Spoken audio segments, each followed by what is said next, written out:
everything you need to know to go to Santa Barbara in California. Are you ready to go?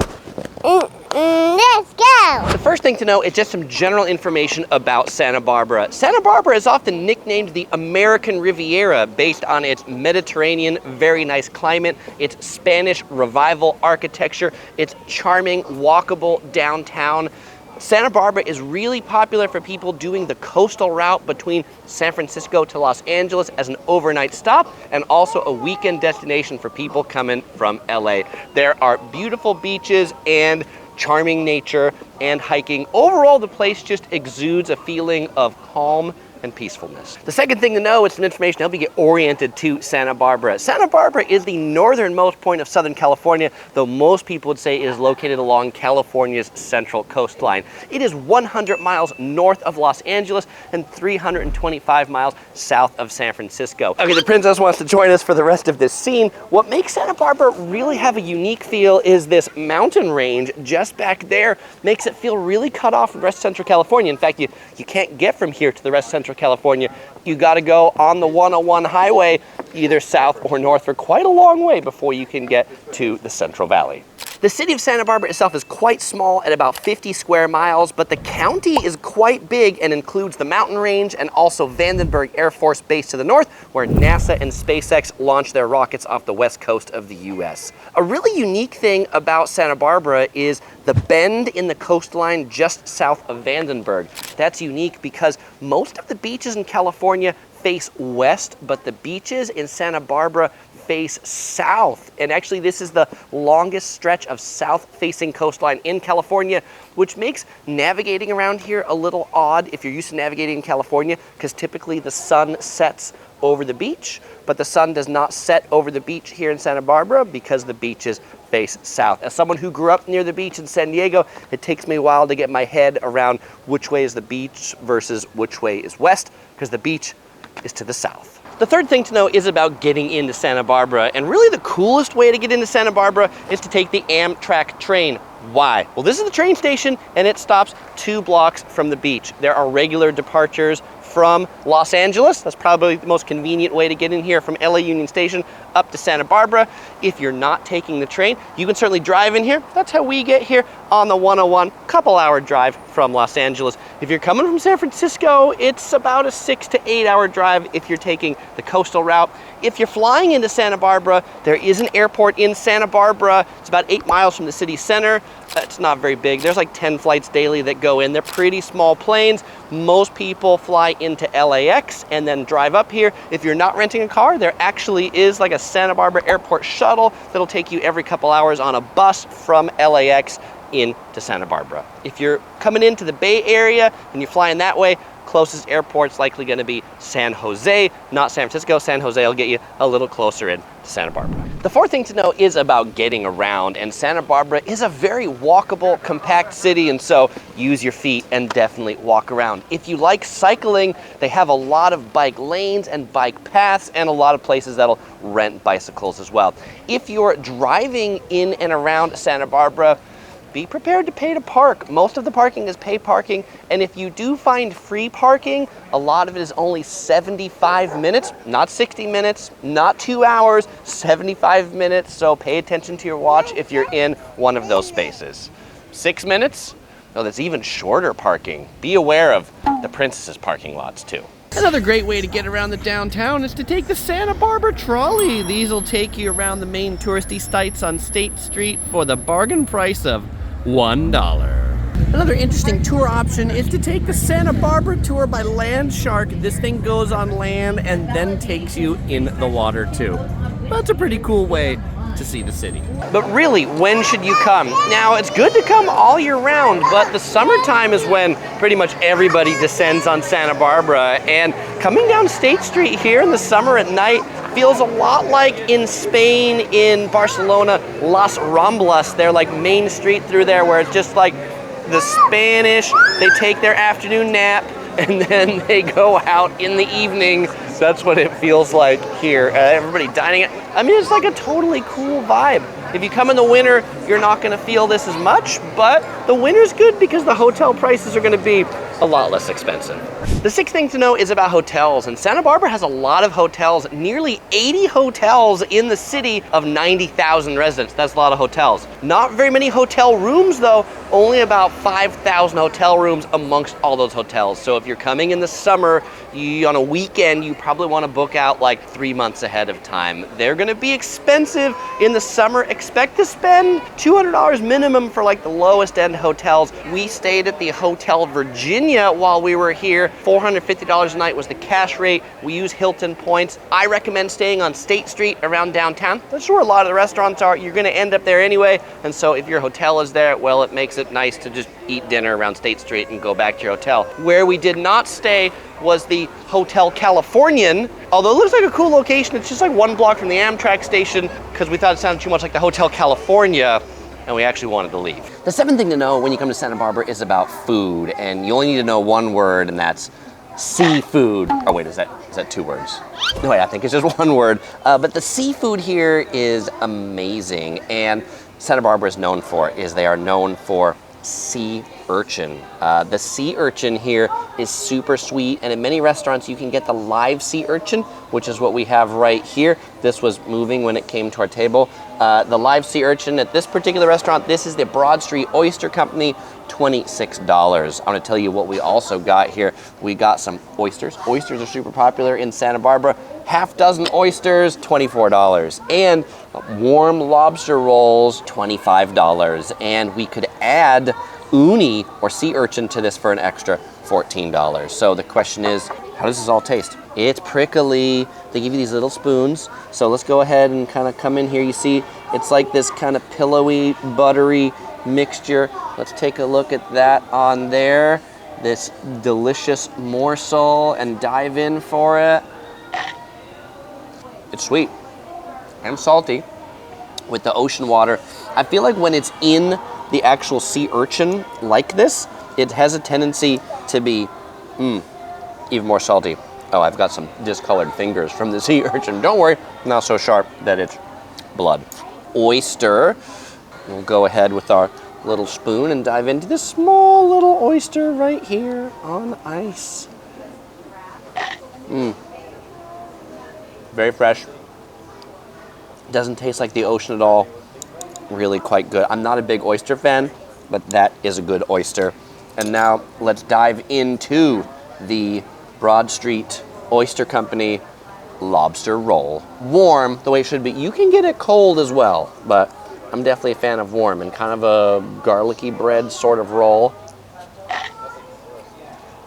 Good lobster, good butter. I quite like this. Clam chowder. How's this taste? $13 for the bowl of clam chowder.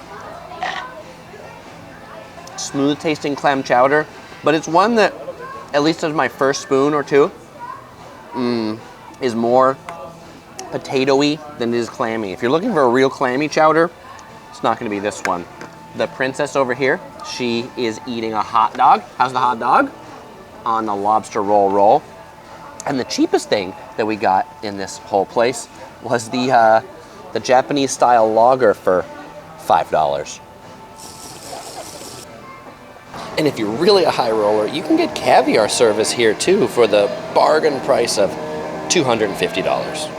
I think one thing that makes this place popular is you can get some high-end seafood in a setting that's friendly for kids or dogs on this patio. Pretty much everybody had a kid or a dog eating here while we were here. So all totaled up, that's $143 at like this wooden table that I'm in. This is the most money I've ever spent at such a like casual institution. So you should also know that eating in Santa Barbara, really quite expensive. You know, maybe take out some extra money from your trust fund before you have dinner here.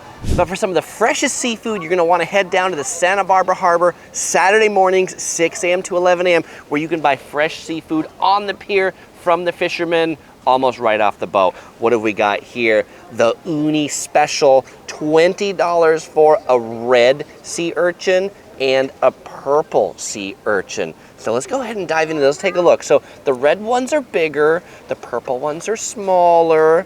They just look super pristine. The red ones are supposedly more buttery, and the purple ones are supposed to be sweeter. So, it is nice and buttery, but the red one, not that sweet, more salty. So let's try the purple one. I've never eaten a purple one. I've only ever gotten or seen the red ones. The purple ones are much smaller. It is sweeter, pretty good. And $20 is a good deal for this. And as you can see, these spikes are still moving. So it's worthwhile getting up early in the morning and coming out here. Princess, would you like to try some? And the rest of the seafood here is quite inexpensively priced. These spider crabs that look like they definitely want to go home with somebody, $5 a pound. If you miss the fish market, you can check out the Santa Barbara Fish Market, the seafood market. The leftovers from the actual fisherman's market, then they sell at the fish market.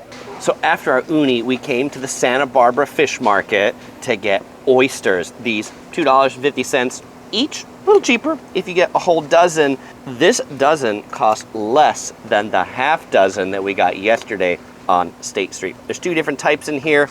This big one looks big and meaty. Let's give this one a try. I can see. There's a strong flavor on that oyster. Let's try one of the small oysters. I like the small ones better. More mild taste. But if you want cheaper oysters, then you don't mind kind of hanging out in a parking lot because there aren't any seats here, get them here. Now for some seafood with some of the best views in Santa Barbara, come to the Santa Barbara Shellfish Company. This is at the end of Stearns Wharf. You can sit inside, but if that's too busy, you can also sit outside in these tables that are just here at the end of the wharf. We've got the lobster pasta, $30. We've got the shrimp tacos, $18. She's got some fries, $7. It comes with a side of Parmesan cheese, and come on in here. Let's try one of these shrimp in the tacos.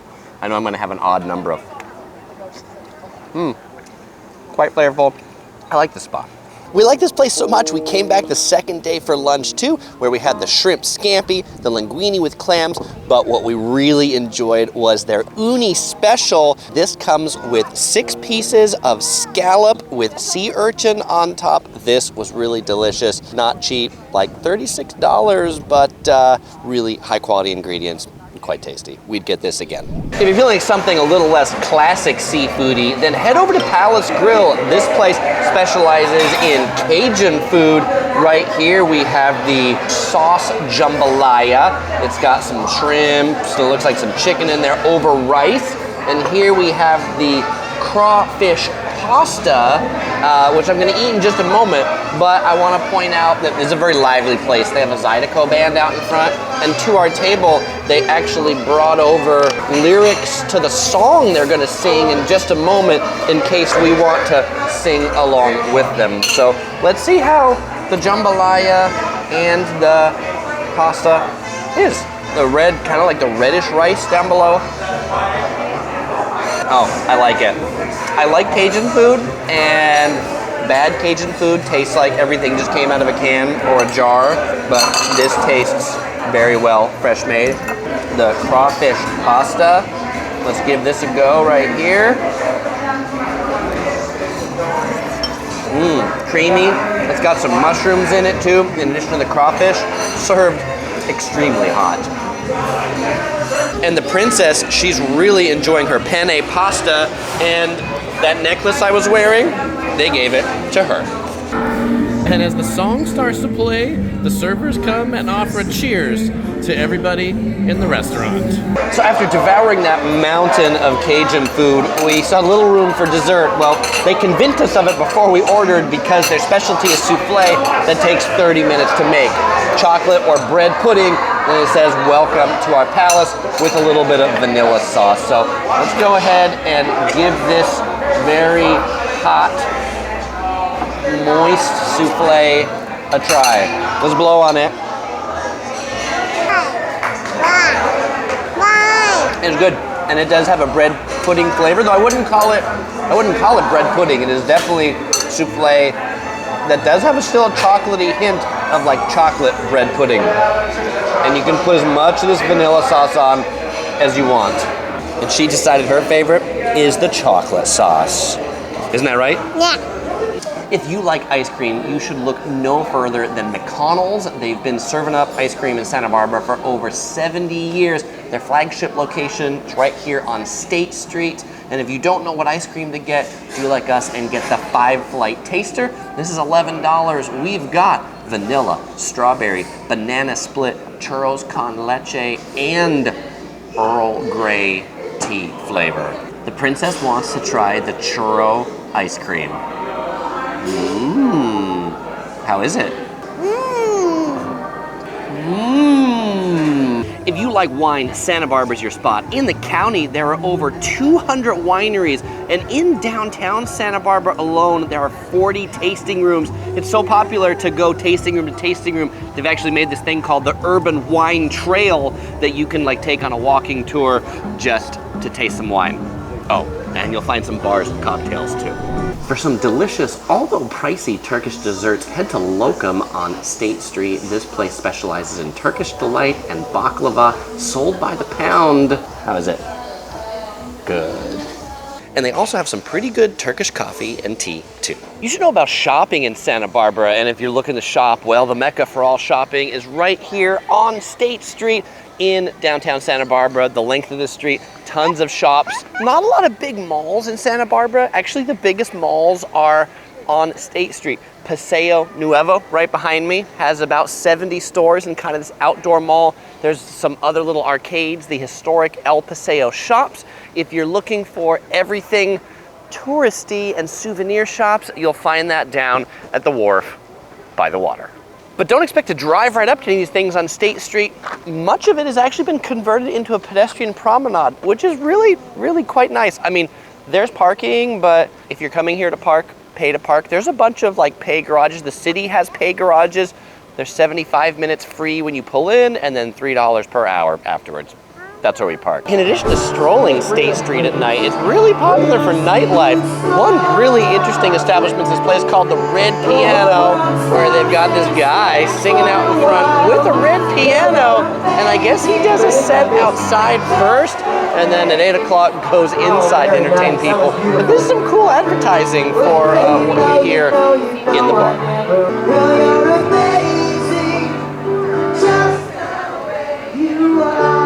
So we're on our evening paseo time, which by the way is the Spanish word for evening stroll along State Street on our second night in Santa Barbara.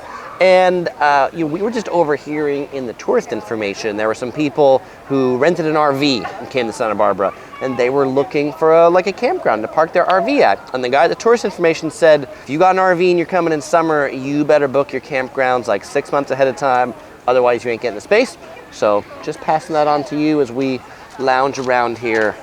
If you're looking to relax after an intense day of shopping on State Street, check out Salt. This place specializes in massages in salt caves. They also do meditation sessions. Really a unique spot. There's another interesting neighborhood for shopping and dining. It's the Funk Zone. Pretty funky, huh? You'll find it on the other side of the 101 from the big State Street area between the 101 and the train tracks.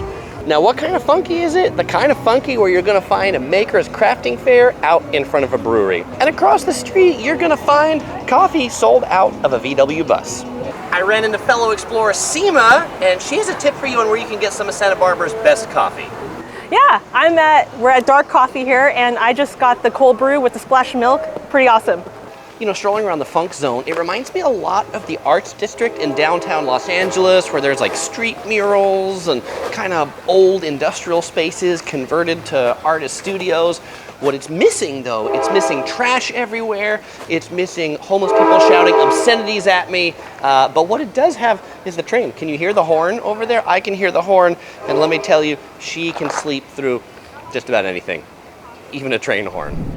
And, you know, they really take their Spanish architecture seriously here. What would you think this is? What is this? This is a facade of a public parking garage. I mean, they don't want you to see the cars, so they build this really cool Spanish-looking wall.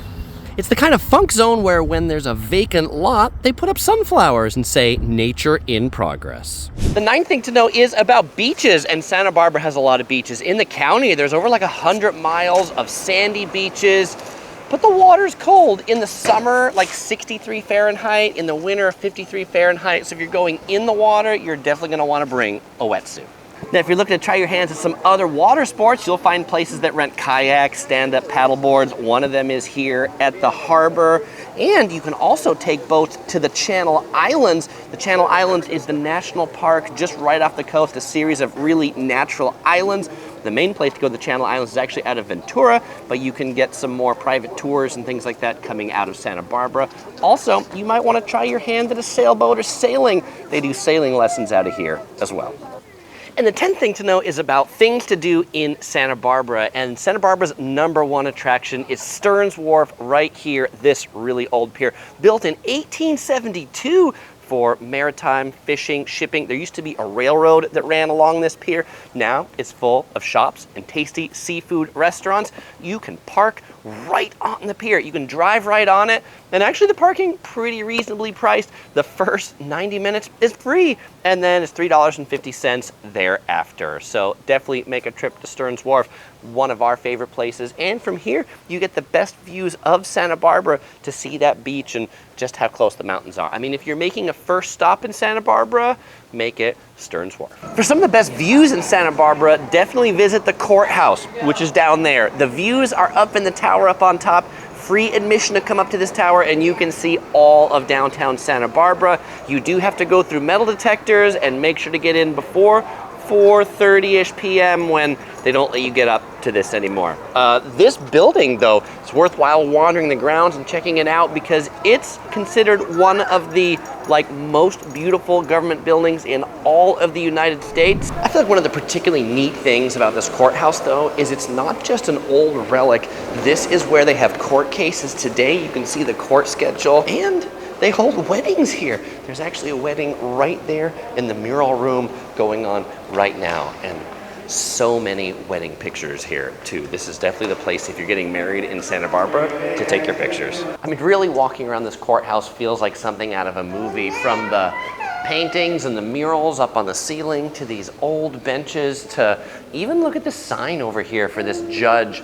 Doesn't this look like something out of the stories of the Knights of the Round Table, maybe? I mean, have you ever seen an office sign like that? No. No, until today. So wandering around the courthouse, we were kind of hungry, and we saw this vending machine that had a whole bunch of fruit on it and said good for you, but take a look what's in this vending machine. Starting from the top, we've got like Doritos, cookies, candy bars, and soda. Do you see anything healthy in there? No, maybe the apple juice, but what happened to the fruit? But you know what makes this place really historic? It's not the 100-year-old paintings on the wall. It is the wood-paneled telephone booth. She has never seen one of these before. It's a payphone. You know, this is when you had to put in a quarter to make a call. Can you believe that? No. And it's such a classic spot. People take their wedding photos here too. For maps or information, you'll find a helpful information booth in the courthouse too. You should definitely visit the spot where Santa Barbara got its name. This mission, Old Mission Santa Barbara, dates back to the 18th century, and it's often referred to as the Queen of the Missions, just for how big and grand it is. You do have to pay admission to go in the mission, but they do offer Catholic service in the church on Sundays for free. And if you do make it in the chapel, definitely pay attention to the center. Right there, you're gonna find Saint Barbara. Yes, the saint that Santa Barbara was named after. Now, if you're not Catholic and you're not coming to Mass, then don't come here on Sundays until 12:30 because most of the grounds is closed for Mass. There's a little part you can walk around, including this fountain. Good news is tickets are valid all day, so you can come back, have lunch, and come back and see more of the grounds. So I'm not coming to you from my editing studio where I'm working on Three Stooges. This is actually the MOXI Museum, and if you're in Santa Barbara with little kiddos, you might enjoy bringing them here. This is a museum all about like science, art, exploration. You can kind of think of it as like a modern version of a science museum in a white Santa Barbara style looking building. 3 stories of fun. You having fun? Yeah. So this particular area, these are their studios for sound where kids can learn where they like hit a bell or this and that. Basically the old school version of ASMR on YouTube. And the last thing to know is we've got more videos. If you're planning a trip perhaps to Los Angeles or San Francisco, you'll find links to those series up on the screen or in the description below. And as usual, we won't say goodbye because we're gonna see you in the next video.